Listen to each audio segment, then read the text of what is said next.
बिस्मिल्लाहिर्रहमानिर्रहीम। अस्सलाम वालेकुम। आई एम तैमूर परदेसी तैमूर academy.com की जानब से एक और न्यू वीडियो के साथ हाजिर हूँ। इंशाल्लाह आज मैं इस वीडियो में आप लोगों को ये बताऊंगा कि यूट्यूब को पाकिस्तान में क्यों बंद करने की वार्निंग दी गई है और क्यों बंद किया जा रहा है और बंद करने का कहा गया है। क्या वजह है जिसकी वजह से सुप्रीम कोर्ट ने कहा कि हम यूट्यूब को नहीं तो बंद कर देंगे वरना आप ये काम कर लें।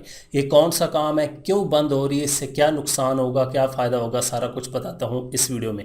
उससे पहले अगर आप लोगों ने मेरा चैनल अभी तक सब्सक्राइब नहीं किया तो पहले सब्सक्राइब के बटन पर क्लिक करके सब्सक्राइब कर लें और साथ वाले बेल के आइकन पर लाजमी क्लिक करें ताकि आपको हर आने वाली न्यू वीडियो की अपडेट मिल सके। आज जो मैंने सुबह व्हाट्सएप पे मुझे एक ग्रुप में पिक्चर आई कि पाकिस्तान में यूट्यूब को बंद किया जा रहा है। मैंने समझा फेक न्यूज़ है, मैंने साइड पे कर दी। फिर दोबारा एक दो तीन और मुख्तलिफ टीवी चैनल्स की मेरे पास इमेजेस आई। तो जब मैंने मीडिया चैनल को लगाया, देखे न्यूज़ वगैरह देखा तो वहाँ पे वाकई ये न्यूज़ चल रही थी। उसकी वजह क्या है, क्यों बंद करने का कहा गया सुप्रीम कोर्ट की तरफ से। उसकी वजह यह है कि कुछ मवाद ऐसा पड़ा हुआ है यूट्यूब पे इस टाइम पाकिस्तान के बारे में। अब मैं उसका बता नहीं सकता कि कौन सा मवाद है, यूट्यूब पे है वो पाकिस्तान के ख़िलाफ़ मवाद पड़ा हुआ है। उसको उन्होंने कहा है कि रिमूव किया जाए वरना हम इसको बैन कर देंगे। अब ये नहीं कहा कि पक्का इसको कल ही बैन कर दो, वार्निंग दी गई है इसको भी कि वो मटेरियल ख़त्म कर लें वरना बैन कर देंगे। अब फ़र्ज़ करें वो मटेरियल ख़त्म नहीं होता तो फिर बैन होने से नुकसान पाकिस्तान का होगा। पूरे पाकिस्तान में माशाल्लाह लाखों क्रिएटर हैं इस टाइम जो करोड़ों रुपए पर मंथ पाकिस्तान में लेके आ रहे हैं बाहर से। इसमें पाकिस्तान की इकॉनमी को फ़ायदा हो रहा है, पाकिस्तान को फ़ायदा हो रहा है। लोग जितने बेरोज़गार थे बहुत ज़्यादा लाखों लोगों का रोज़गार यहाँ से चल रहा है माशाल्लाह। अगर आप लोग यूट्यूब को बैन कर देंगे तो पाकिस्तान की इकॉनमी की और सूरत हाल जो आजकल के हालात हैं और डाउन हो जाएगी और लोग जो हैं वो बेरोज़गार हो जाएंगे। मैं समझता हूँ कि ये कदम जो है बिल्कुल गलत होगा क्योंकि पहले भी पता है आप लोगों को 3 से 3.5 साल पाकिस्तान में यूट्यूब बैन रह चुकी है। 2012 के दरमियान में इसको बैन किया गया था, फिर 2016 में इसको ओपन किया गया था।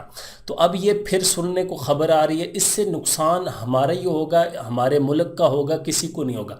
अब फ़र्ज़ करें गूगल वाले कहते हैं हम ये वीडियो रिमूव नहीं करते तो आप क्या कर लेंगे, ज़्यादा से ज़्यादा आप बैन करेंगे। जब आप लोग बैन करेंगे तो लाखों यूट्यूबर जो यूट्यूब से पैसे कमा रहे हैं पाकिस्तान में लेके आ रहे हैं, वो एक तो उन सब का नुकसान होगा, दूसरा पाकिस्तान की मईशत पे असर पड़ेगा, तीसरा वो सारे बेरोज़गार हो जाएंगे। चौथी बात, मुझे बहुत ज़्यादा दोस्त, ये पिछले दिनों इंडिया की एक न्यूज़ चल रही थी, गूगल ने वहाँ पे $10 बिलियन जो है उसकी इन्वेस्टमेंट किया है, वहाँ पे हाउसेस खोल रहे हैं। तो पाकिस्तान में वजह क्या है, यहाँ पे ना यूट्यूब का ऑफिस है, ना गूगल का है, ना फेसबुक का है, ना पेपाल है, अमेज़ोन है और इंडिया में हर चीज़ का ऑफिस। वहाँ पे गवर्नमेंट उन चीज़ों को सपोर्ट करती है, उनको पता है कि आईटी की फील्ड में ही सब कुछ है और हमारे आईटी में सबसे पीछे। हालांकि यहाँ पे टैलेंट की कमी नहीं है, इसमें कोई शक नहीं है। पाकिस्तान में बहुत ज़्यादा टैलेंटेड लोग हैं लेकिन उनको मौके नहीं मिल रहे। यहाँ पे हमारे पास लिमिट्स हैं काम करने की। अब अगर इसको भी बैन कर दिया जाएगा तो ये बहुत ज़्यादा नुकसान होगा पूरे मुल्क का। तो मैं उम्मीद करता हूँ कि अभी तो वार्निंग है, इंशाल्लाह ये मसला ठीक हो जाएगा, इसको बंद नहीं किया जाएगा। अगर बंद किया गया तो फिर समझ लें जो लोग माशाल्लाह लाखों रुपए कमाते हैं वो हज़ारों पे आ जाएंगे। फिर आपके व्यूज़ नहीं आएंगे क्योंकि बैन हो जाएंगे, लोग वीपीएन लगाएंगे, पहले जो आपके व्यूज़ आते थे वो आना ख़त्म हो जाएंगे। तो ये एक छोटी सी वीडियो थी, यूट्यूब को वार्निंग दे दी गई है सुप्रीम कोर्ट की तरफ से। अगर मटेरियल कुछ दिनों के अंदर वो ख़त्म ना हुआ तो इसको भी बैन कर दिया जाएगा। अब देखते हैं क्या होता है आगे आने वाले दिनों में, क्योंकि पहले पबजी को बैन किया गया, बिगो लाइव बैन हो गई है। जो चीज़ बैन होनी थी ठीक है, वो आपने गलत कंटेंट पे बैन की, लेकिन इसमें कुछ मटेरियल है वो भी अब गलत नहीं है लेकिन वो पाकिस्तान के ख़िलाफ़ है, कुछ इदारों के ख़िलाफ़ है, तो उसको आप लोग रिमूव करवा सकते हैं। पीटीए को चाहिए कि वो उसको रिमूव करवाए और इस मसले को हल करे। उम्मीद करता हूँ कि आज की वीडियो आप लोगों को ज़रूर पसंद आएगी। Thanks for watching.